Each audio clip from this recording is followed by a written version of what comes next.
একদিন রাতে নিজ ঘরে শুয়েছিলেন হজরত ইব্রাহিম আলাইহিসসালাম। এমনি সময় তিনি স্বপ্নে দেখলেন কে যেন তাকে বলছেন, হে ইব্রাহিম, তুমি কোরবানি করো। ইব্রাহিম আলাইহিসসালাম এই স্বপ্ন দেখে জেগে উঠলেন। পরের দিন সকালে তিনি 100 উট আল্লাহর রাস্তায় কোরবানি করে দিলেন। পরের দিন আবারও তিনি শুয়ে রয়েছেন। আবার ভেসে আসলো সেই দৈববাণী, কে যেন তাকে বলছেন, হে ইব্রাহিম, তুমি আল্লাহর রাস্তায় কোরবানি করো।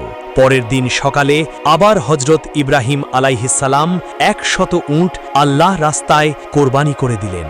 কিন্তু হায়, মনে হয় আল্লাহ পাক রব্বুল আলামিনের দরবারে তার এই কোরবানি কবুল হয়নি।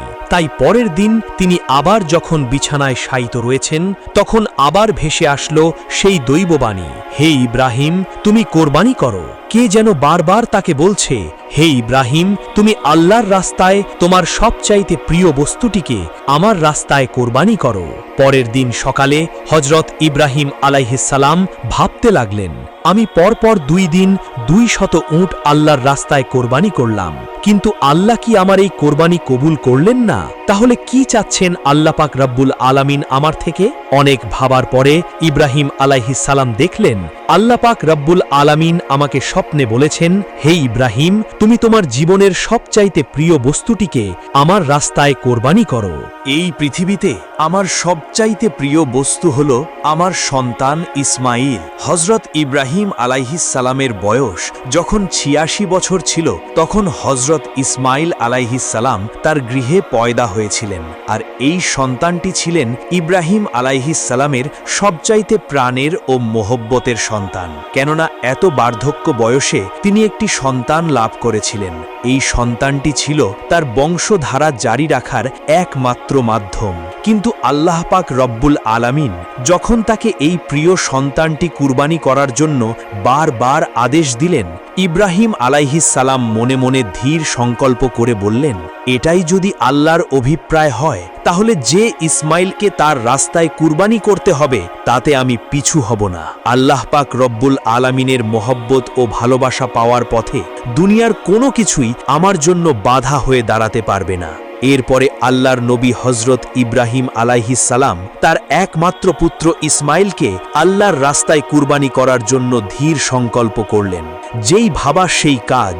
ইব্রাহিম আলাইহিসসালাম তার সন্তান বালক ইসমাইলকে ডেকে বললেন, হে বৎস, তুমি গোসল করে সুন্দর সুসজ্জিত কাপড় পরে তৈরি হয়ে নাও, আমি তোমাকে নিয়ে এক দাওয়াতে যাব। শিশু ইসমাইল আলাইহিসসালাম ছোটবেলা থেকেই আত্মীয় স্বজন ও পিতার মহব্বত ছাড়াই লালিত পালিত হয়েছিলেন। ছোটবেলা থেকেই পিতা তার সঙ্গে ছিল না। যখন বালক ইসমাইল আলাইহিসসালাম শুনলেন পিতা তাকে নিয়ে এক জায়গায় দাওয়াতে যাবেন, বালক ইসমাইল মনের আনন্দে নেচে উঠল। তখন তিনি মাতা হাজেরার কাছে গিয়ে বললেন, আম্মাজান, আপনি কি শুনছেন? আব্বাজান আমাকে কি বলছে? আমাকে নিয়ে তিনি নাকি এক জায়গায় দাওয়াত খেতে যাবেন। ও আম্মাজান, আপনি তাড়াতাড়ি করে আমাকে গোসল করিয়ে দিন, আমার উত্তম পোশাক সজ্জিত করে দিন, আমি আব্বার সাথে দাওয়াত খেতে যাব। তখন ইসমাইল আলাইহিসসালাম বললেন, আমার যে আর তর সইছে না। তখন বিবি হাজেরা বললেন, সত্যিই কি তিনি তোমাকে নিয়ে দাওয়াত খেতে যাবেন? হজরত ইসমাইল আলাইহিসসালাম বললেন, আপনি তাকেই জিজ্ঞেস করে দেখুন না। এরপরে বিবি হাজেরা ইব্রাহিম আলাইহিসসালামকে জিজ্ঞেস করলেন, ও আমার প্রাণের স্বামী, আমি কি শুনলাম আপনি নাকি ইসমাইলকে নিয়ে একটি দাওয়াতের কাজে যাবেন এবং দাওয়াত খেতে যাবেন? ইব্রাহিম আলাইহিসসালাম বললেন, ও হাজেরা, তুমি ঠিকই শুনছ, ইসমাইলকে গোসল করিয়ে সুন্দর পোশাক পরিয়ে সুসজ্জিত করে দাও, আমি তাকে নিয়ে এক দাওয়াতে যাব। এই পৃথিবীতে প্রিয় দর্শক, অনেকের মনে হতে পারে হজরত ইব্রাহিম আলাইহিসসালাম আল্লাহর নবী হয়ে বিবি হাজেরা ও ইসমাইল আলাইহিসসালামের সাথে একটা মিথ্যা কথা বলেছেন। কিন্তু মূলত জাতির পিতা ইব্রাহিম আলাইহিসসালাম তাদের সাথে মিথ্যা কথা বলেননি। গভীরভাবে যদি চিন্তা করা হয়, তাহলে ইব্রাহিম আলাইহিসসালামের এই কথাটি সঠিক ও বাস্তবসম্মত ছিল। কেননা তিনি তো ইসমাইল আলাইহিসসালামকে নিয়ে আল্লাহ পাক রব্বুল আলামিনের একটা দাওয়াতেই যাচ্ছিলেন। এরপরে বিবি হাজেরা ইসমাইলকে উত্তম রূপে গোসল করিয়ে সুন্দর পোশাক পরিয়ে সুসজ্জিত করে ইব্রাহিম আলাইহিসসালামের কাছে নিয়ে আসলেন। অতঃপর তাকে স্বামীর হাতে তুলে দেওয়ার পূর্বে বললেন, ও আমার প্রাণের স্বামী, ইসমাইলকে আমি ছোট থেকে এই পর্যন্ত লালন পালন করেছি, কিন্তু এর মধ্যে আমি তাকে একটিবারের জন্য আমার দৃষ্টির আড়াল হতে দেইনি। ও ও আমার প্রিয় স্বামী, আপনি সবসময় তাকে দেখে রাখবেন, কখনোই আপনি তাকে আপনার চোখের আড়াল করবেন না। যতক্ষণ পর্যন্ত না আপনি আর ইসমাইল আলাইহিসসালাম আমার কাছে ফিরে আসছেন, ততক্ষণ পর্যন্ত আমি উদ্বিগ্ন থাকব এবং আপনার পথ পানে চেয়েই থাকব। আমি আপনার এবং আমার পুত্রের পানে চেয়েই আমার সময় কাটাবো। হজরত ইব্রাহিম আলাইহিসসালাম বিবি হাজেরার এই কথা শুনে কোনো কিছুই উত্তর করলেন না। তার হৃদয়ের মধ্যে এক তুফান বয়ে যাচ্ছিল। তিনি মুখ ফুঁচে কোনো কথা বিবি হাজেরাকে বলতে পারছিলেন না। তার অশ্রু যেন দুচোখ বেয়ে বেরিয়ে আসতে চাচ্ছিল, কিন্তু তিনি তার অশ্রুগুলোকে আল্লাহ পাক রাব্বুল আলামিনের মোহাব্বতের দরিয়ায় চাপা দিয়ে রেখেছিলেন। এরপরে হজরত ইব্রাহিম আলাইহিসসালাম বালক ইসমাইলকে নিয়ে চলতে লাগলেন মিনার পাহাড়ের দিকে। অভিশপ্ত ইবলিস যখন দেখল জাতির পিতা হজরত ইব্রাহিম আলাইহিসসালাম আল্লাহ পাকের আদেশ পালনার্থে একমাত্র পুত্র সন্তানকে জবেহ করার জন্য দৃঢ় সংকল্প করেছেন, তখন তার আর সহ্য হল না। সে বলতে লাগল, হায়রে, আমি ইবলিস মানব জাতির জন্য বেহেশত থেকে বহিষ্কৃত হয়েছি এবং আমি চিরমর্দুদ ও জাহান্নামী হয়েছি, আর সেই মানব জাতির একজন সন্তান ইব্রাহিম আল্লাহ পাকের আদেশ পালন করে তার প্রিয়জন হবে, এটা আমি কিভাবে সহ্য করব? কোনোভাবেই এটা হতে দেওয়া যাবে না। যে করেই হোক ইব্রাহিমকে এই কাজ থেকে ফিরিয়ে রাখতেই হবে। তাই ইবলিস তার চক্রান্ত ও ষড়যন্ত্র বাস্তবায়নের জন্য সর্বপ্রথম বিবি হাজেরা আলাইহাসসালামের কাছে একজন ভালো মানুষের বেশ ধরে উপস্থিত হল। বিবি হাজেরা আলাইহাসসালামের কাছে গিয়ে ইবলিস বলল, ও হাজেরা, তুমি কি জানো তোমার স্বামী ইব্রাহিম তোমার সন্তানকে কোথায় নিয়ে যাচ্ছেন? তখন বিবি হাজেরা আলাইহাসসালাম বললেন, কেন, তিনি তাকে একটি দাওয়াতে নিয়ে যাচ্ছেন। তখন ইবলিস বলল, আমি এতদিন ঠিকই শুনেছি নারী জাতি অত্যন্ত সহজ ও সরল, তাদেরকে যে কোনো মিথ্যা কথা বলে ও প্রতারণামূলক কথা বলে ধোঁকা দেওয়া যায়। তোমাদের স্বামী তোমাকে ধোঁকা দিয়েছে। বিবি হাজেরা আলাইহাসসালাম শয়তানের মুখের এই কথা শুনে বললেন, তুমি এ কেমন কথা বলছো? আমার স্বামী আল্লাহর নবী, তিনি কিভাবে আমাকে ধোঁকা দিতে পারেন? আমি তোমার কথা বিশ্বাস করি না। আর সত্যি করে বলো তো, তুমি কে এবং কি উদ্দেশ্যে আমার স্বামীর বিরুদ্ধে তুমি আমাকে প্ররোচিত করছো? তুমি এখনই আমার কাছ থেকে দূর হয়ে যাও। ইবলিস বলল, ও হাজেরা, এখন তো তুমি অত্যন্ত তেজের সাথে কথা বলছো, কিন্তু কালকে যখন দেখতে পাবে সত্যি ইব্রাহিম তার সন্তান ইসমাইলকে জবেহ করে দিয়েছে, তখন দেখা যাবে তোমার এত তেজ কোথায় থাকে। বিবি হাজেরা এবার বিরক্ত হয়ে বললেন, আচ্ছা, তুমি কি বলতে যাচ্ছ, একটু খুলে বলো তো। শয়তান তখন বলল, আমি সে কথা বলার জন্যই তোমার কাছে এসেছি।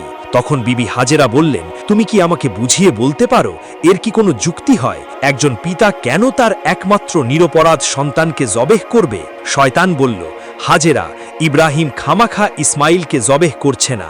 আল্লাহ পাক রব্বুল আলামিন তাকে নির্দেশ দিয়েছেন তিনি যেন ইসমাইলকে তার রাস্তায় জবেহ করে। সে কারণেই ইব্রাহিম আলাইহাসসালাম তোমার পুত্র ইসমাইলকে জবেহ করতে মিনার পাহাড়ের দিকে নিয়ে যাচ্ছে। এখনো সময় আছে, তুমি তাড়াতাড়ি করে ইসমাইলকে তার হাত থেকে রক্ষা করো, নাইলে দেখবে ইব্রাহিম তোমার পুত্র ইসমাইলকে আল্লাহর আদেশ পালন করতে গিয়ে জবেহ করে ফেলবে। তখন বিবি হাজেরা শয়তানের কথা শুনে বললেন, আল্লাহ পাক রব্বুল আলামিন দুনিয়ার এতগুলো মানুষের মধ্য থেকে যদি আমার পুত্র ইসমাইলকে তার রাস্তায় জবেহ করার জন্য কবুল করে থাকেন, তাহলে এর চাইতে বড় সৌভাগ্যের বিষয় তো আমার জন্য আর কিছুই হতে পারে না। শুধু একজন ইসমাইল নয়, আল্লাহ পাক রব্বুল আলামিন যদি আমাকে হাজার হাজার সন্তান দিতেন, আর সেই হাজার হাজার সন্তানকেও যদি আল্লাহ পাক রব্বুল আলামিনের রাস্তায় কুরবানি করার জন্য আদেশ দিতেন, আমি খুশি মনে তাদের সকলকেই আল্লাহর রাস্তায় জবেহ করে উৎসর্গ করে দিতাম। আমি বুঝতে পেরেছি তুমি মরদুদ, তুমি ইবলিশ, আর তুমি আমাকে ধোঁকা দিতে ও প্ররোচিত করতে এখানে এসেছো। আমি তোমার কাছ থেকে আল্লাহর আশ্রয় প্রার্থনা করছি। তিনি বললেন, আউযু বিল্লাহি মিনাশ শাইতানির রাজিম, লা হাওলা ওয়ালা কুওয়াতা ইল্লা বিল্লাহিল আলিউল আযীম। ও ইবলিশ, তুমি এখনই আমার চোখের সামনে থেকে দূর হয়ে যাও। বিবি হাজেরা আলাইহিসসালামের এই তেজোদ্দীপ্ত বক্তব্য শুনে ইবলিশ আর তার কাছে টিকতে পারল না। অতঃপর সে সেখান থেকে পাগলা কুকুরের মতো লেজ গুটিয়ে পালিয়ে গেল। ইবলিশ যখন দেখল বিবি হাজেরাকে ধোঁকা দিয়ে কোনো রকমই কাজ করা যাচ্ছে না, তখন সে চিন্তা করতে লাগল, যাই, বালক ইসমাইলকে গিয়ে এবার ধরি। হজরত ইসমাইল আলাইহিসসালাম হজরত ইব্রাহিম আলাইহিসসালামের পিছনে পিছনে চলতেছিলেন এবং তিনি কিছুটা তার পিছনেই ছিলেন। ইবলিশ তখন ইসমাইল আলাইহিসসালামকে হাতের ইশারায় ডেকে ইব্রাহিম আলাইহিসসালাম থেকে আরও দূরত্বে নিয়ে গেল। এরপর সে ইসমাইল আলাইহিসসালামকে বলল, ও ইসমাইল, তুমি কি জানো তোমার পিতা তোমাকে কোথায় নিয়ে যাচ্ছে? ইসমাইল আলাইহিসসালাম বললেন, কেন, দাওয়াত খেতে নিয়ে যাচ্ছে? তখন ইবলিস বলল, ওহে বালক, তুমি তো অত্যন্ত কচি ও ছোট, তোমার মন সাদাসিদে ও ভোলা ভালা, তাই তোমার পিতা তোমাকে দাওয়াত খাওয়ার কথা বলে ধোকা দিয়েছে।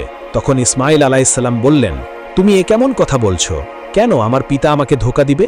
আমি তার একমাত্র সন্তান, আর এতদিন পরে তিনি আমার সাথে দেখা করতে এসেছেন, ধোকা দেওয়ার উদ্দেশ্য কি হতে পারে? তখন ইবলিস বলল, ও ইসমাইল, তুমি জেনে রাখো, তোমার পিতা তোমাকে দাওয়াত খাওয়ার কথা বলে ধোকা দিয়ে জবে করার জন্য নিয়ে যাচ্ছে। মিনার পাহাড়ে গিয়ে তিনি তোমাকে জবে করে দেবেন। তখন ইসমাইল আলাইহিসসালাম বললেন, এটার কি কোনো যুক্তি হতে পারে যে কোনো পিতা তার একমাত্র সন্তানকে বিনা কারণে জবা করে দিবেন? ইবলিস তখন বলল, ও ইসমাইল, তোমার পিতা বিনা কারণে তোমাকে জবেহ করবেন না।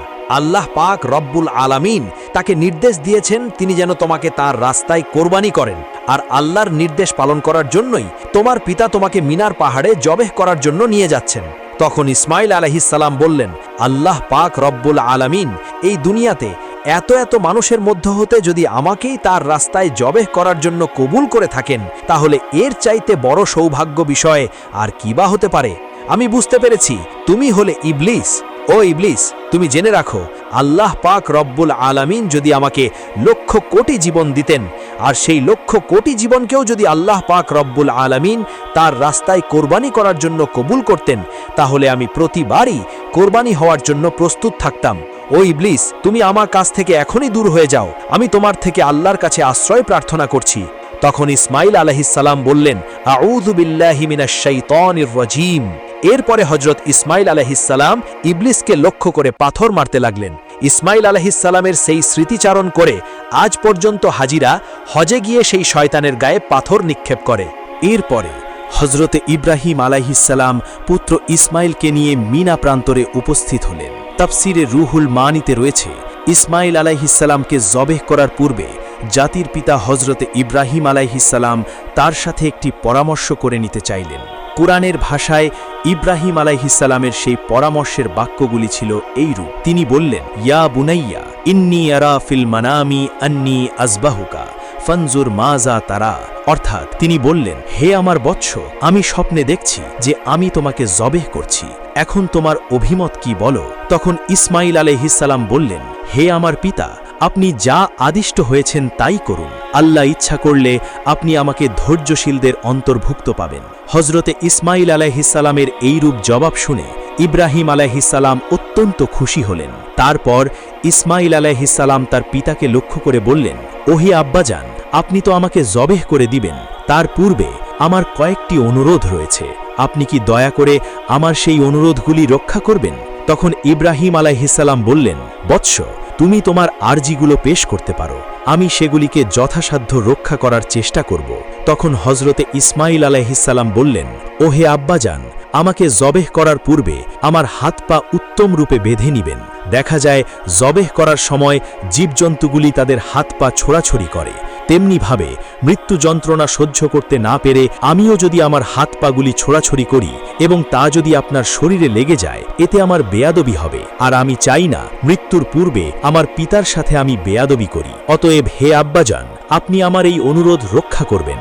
আর দ্বিতীয়ত হল, আমাকে জবেহ করার সময় আপনি আমার চক্ষুদয় ভালোভাবে কাপড় দ্বারা বেঁধে নিবেন, কেননা জবেহ করার সময় যদি আমার দৃষ্টি আপনার চেহারায় পড়ে, তাহলে আমার প্রতি আপনার দয়া হতে পারে, যাতে আপনার জবেহের কাজে ব্যাঘাত সৃষ্টি হবে। আমি চাই না আমার চেহারার কারণে আপনি আল্লাহ পাক রব্বুল আলামিনের আদেশ পালন করতে কোনরূপ বাধার সম্মুখীন হন। আর তৃতীয় আবদার হল, কোরবানি করার পরে যখন আপনি গৃহে প্রত্যাবর্তন করবেন, তখন আমার রক্তমাখা জামা কাপড়গুলি নিয়ে আমার জনম দুঃখিনী আম্মার নিকট সমর্পণ করবেন এবং তাকে আমার সালাম জানাবেন, আর বলবেন যে তার এই ত্যাগের বিনিময়ে আমরা একত্রে বেহেশতে অবস্থান করতে পারব। তাকে আরও বলবেন যে আল্লাহ পাক রব্বুল আলামিন তার নির্দেশ পালন করার যে তৌফিক আমাদেরকে দিয়েছেন, তার জন্য তিনি যেন শুকরিয়া আদায় করেন এবং তিনি যেন আমার জন্য কোনো রূপ দুঃখ প্রকাশ না করেন। পুত্রের মুখে এই কথাগুলো শ্রবণ করে হজরত ইব্রাহিম আলাইসাল্লাম অত্যন্ত সন্তুষ্ট হলেন। তিনি তার আস্তিনের নিচে পূর্বেই একগাছা দড়ি ও একখানা ছুরি লুকিয়ে রেখেছিলেন। তারপর তিনি সেই দড়ি বের করে হজরত ইসমাইল আলাইসাল্লামের হাত ও পা ভালো মতো বেঁধে নিলেন। এরপরে তার চোখে একখানা কাপড় বেঁধে নিলেন। তারপর হজরত ইসমাইল আলাইসাল্লামকে জবেহ করার জন্য মাটিতে শুইয়ে দিলেন। জাতির পিতা হজরত ইব্রাহিম আলাইসাল্লাম তার হাতে ছুরি নিয়ে প্রস্তুত রয়েছেন। তিনি জবেহ করবেন তার একমাত্র সন্তান ইসমাইলকে। তিনি এর মাধ্যমে চাচ্ছেন আল্লাহর আদেশ পালন করতে। তিনি সংকল্প করেছেন যে আল্লাহর আদেশ পালন করতে তাকে পৃথিবীর কোনো শক্তি বাধা দিতে পারবেই না। পিতা তার পুত্রের গলায় ছুরি চালিয়ে দিবেন আল্লাহর প্রেম ও মোহব্বতে মাতোয়ারা হয়ে। এই দৃশ্য দেখে আসমান ও জমিনের ফেরেশতারা প্রকম্পিত হয়ে যাচ্ছে। তারা আল্লাহর তাসবিহ ও পবিত্রতা ঘোষণা করে যাচ্ছে। এরপরে হজরত ইব্রাহিম আলাইহিসসালাম পুত্র ইসমাইলের গলায় ছুরি চালাতে যাবেন। এমন সময় আল্লাহ পাক রব্বুল আলামিন ছুরিকে নির্দেশ দিলেন, হে ছুরি, খবরদার, তুই ইসমাইলের গলার একটি পশমও কাটবি না। তুই যদি ইসমাইলের গলার একটি পশমও কাটিস তাহলে তোর জন্য আমি জাহান্নামের আগুনকে অবধারিত করে দিব। তারপর হজরত ইব্রাহিম আলাইহিসসালাম বিসমিল্লাহ বলে পুত্র ইসমাইলের গলায় ছুরি চালিয়ে দিলেন। কিন্তু ছুরি তো পূর্বেই আল্লাহর নির্দেশ পেয়েছে। সে আল্লাহর ভয়ে ভীত হয়ে ইসমাইল আলাইহিসসালামের গলার একটি পশমও কাটল না।